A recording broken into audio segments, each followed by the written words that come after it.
How to see how many hours you played on a Roblox game in iPhone. So there is no built-in feature in Roblox to see how many hours you have played, but there is a built-in feature in iPhone to see how many hours you have played in the Roblox. So let's get started.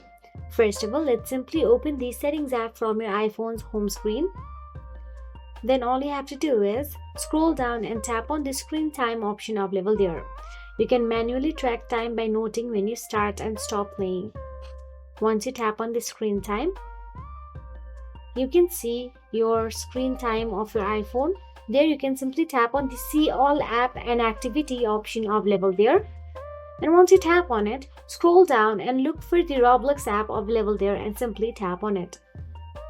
Once you tap on it, you will get to see, or your iPhone will monitor your app usage overall. If you found this video helpful, please like, share and subscribe, and thank you so much for watching.